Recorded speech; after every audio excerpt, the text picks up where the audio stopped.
जयपाटना blocker भालु बुटुरा नाଳରେ ଆଜି ସକାଳେ ଏକ କୁମ୍ଭୀରକୁ ଦେଖି ଗ୍ରାମବାସୀ ଭୟଭୀତ ହୋଇପଡ଼ିଛନ୍ତି। ତୁରନ୍ତ ବନ ବିଭାଗକୁ ଖବର ଦିଆଯାଇଥିଲା। ସୂଚନା ପାଇ ବନ ବିଭାଗର ଉଦ୍ଧାରକାରୀ ଦଳ ପହଞ୍ଚି ଦୀର୍ଘ ସମୟର ଉଦ୍ୟମ ପରେ କୁମ୍ଭୀରକୁ ସୁରକ୍ଷିତ ଭାବରେ ଉଦ୍ଧାର କରିଥିଲେ।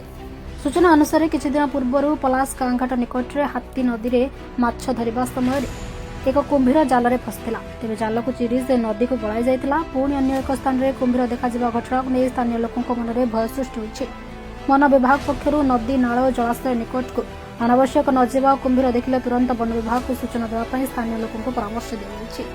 तेज हाथी नदी में देखा कुंभीर ए कुंभीर ना अन्य किछि ताहाकु नै चर्चा जोर धरिछि। भालु बुटुरा नाळठू हाथी नदी अधिक दूरता थिबा बेले सेठाकर कुंभीर एठाकु केमिति आसिला यह अन्य एक कुंभीर ताहाकु नै साधारण प्रश्नवाची सृष्टि होछि। से जहाँ भी हेउ एही अंचल में कुंभीर देखा घटना चर्चार समेत भयर वातावरण सृष्टि करछि।